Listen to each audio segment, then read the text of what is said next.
Hi, this is Scott Garibay, and today I want to talk about Dungeons and Dragons, and I want to talk about Horizon American Saga, Kevin Costner's epic, traditional American Western. And it's a really incredible film. He put $100 million of his own money into it. It's a 3 hour Hollywood blockbuster. It's a real deal movie. So I've seen it, and I want to discuss it. I want to discuss Kevin Costner's American Horizon Saga in context to Dungeons and Dragons. So and kind of squeeze the juice to for every dungeon master and every dragon master. Let's get into it. All right. So what I want to talk about today is, who are we playing Dungeons and Dragons with? Does it matter? Why does it matter? What is our obligation to have a diverse table? All right, so let's jump into this. So I went to see Horizon American Saga at my local movie theater. I'm Saving America. If you watch these films on streamers months later, you suck, and the world's problems are on your shoulder. If you are anyone who waits for a movie to plop out on streaming, you're the worst, and I really dislike you. Or like, and the reason why is you're letting art die. I am saving America and consequently the world by still going to the movies. And if you wait for movies to plop out and watch them on streamers, you are the worst. You are an enemy.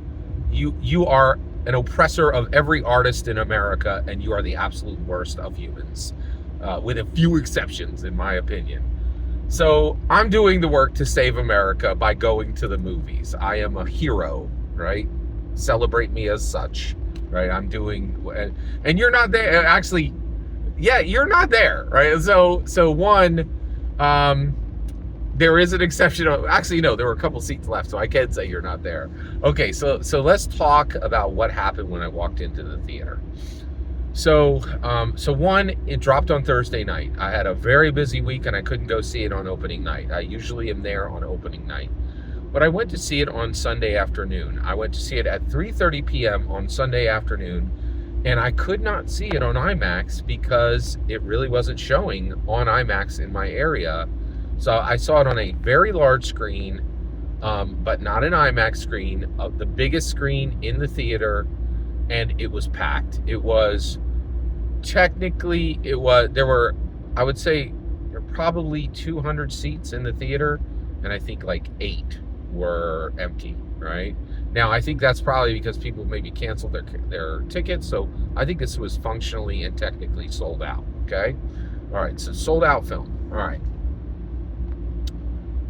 But I was very sad when I came in. So one of the things I do, I go to the movies so frequently that one of the things I do is I arrive about 5 minutes before the trailers end. I go to movies so frequently that I've almost always seen all the trailers, so I don't need to sit through them again. And I can, and I listen to Grace, and she covers trailers literally, the minute they come out, right? So I've seen trailers weeks or months before most people, right?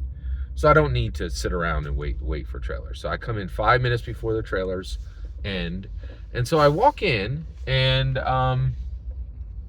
it broke my heart, right? Like, so I had to walk all the way to the second to last row up, and every seat was filled by the same person, right? I was like, oh no, like, all right. It was old white people, just completely filled with old white people, and I'm like, oh no, I am engaged in something that has zero diversity, and I don't like to do that. You could say what you want. I guess it's debatable if Scott's a woke person, but I consider myself a woke person. I consider myself highly concerned with progressiveness, and highly concerned with diversity, and highly concerned with inclusion rather than exclusion. And I was really sad to see this. I was like, okay, so I'm, now I am Mattaponi Indian. My grandmother's name was Pocahontas. She literally lived, I think She either lived on the reservation or 250 feet off the reservation, and it might have changed at different times, right? Like, but my people are Mattaponi Indians, right? So from Virginia. And so and I was like, well, I guess I'm some diversity here. But my mother married a Caucasian person, so I'm mixed blood, right? And but my mother really wasn't. She was very Native American. And so it just kind of broke my heart that there was no diversity here, right? So 3 hour movie, I get up in the middle, right? Because I brought a drink, and and I'd been drinking, and or I had been drinking, not alcohol. I'm a teetotaler, but I had to use the restroom, right? 3 hour movie, I think it's unwise to go that long, right? So in the middle of the movie, I get up, and when I go down, I was very excited because the first two rows, which I had not even looked at when I came in because I was in a hurry. I wanted to get in my seat before the movie started. I only had 5 minutes, right? But the front row, there was a very young couple, less than 30 years old. Okay, and so youth, that's some diversity. It wasn't just old people, right? And then there was no less than a half a dozen to maybe 10 people of color in the first two rows. And I'm not really sure why all the people of color were congregated in the front of the theater with the worst seats. Maybe we really do have systemic problems in America still, right? But it was really surprising to me, right? So the point of this is Kevin Costner did achieve some diversity, right? It wasn't just all old white people watching his movie. And so I'm proud of him for doing that. And I think I can recommend this movie, seeing that there is a diverse audience for it, because I really would not be comfortable suggesting something that only old white people like. I don't think that's a good idea to build anything that has no diversity, right? But once we look at once we look at Horizon American Saga, it makes us think, well, what is our obligation to make sure we have a diverse table, right?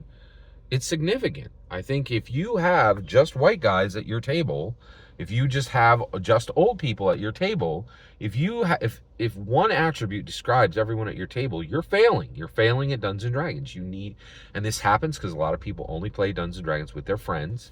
I stand against that at this point. And yes, that's a very unique view, right? Like, oh my goodness, God, you got to play D&D with your friends. No, right? Professional sports, they don't play with their friends. They play with the best they can find. And I think we need to start transitioning our tables to do the same. Finding the best Dragon Masters we can, rather than just a bunch of people who happen to be our friends, right? I think it's very important. And so the reality is, if you don't have diversity at your table, get some. You need to. It's important, right?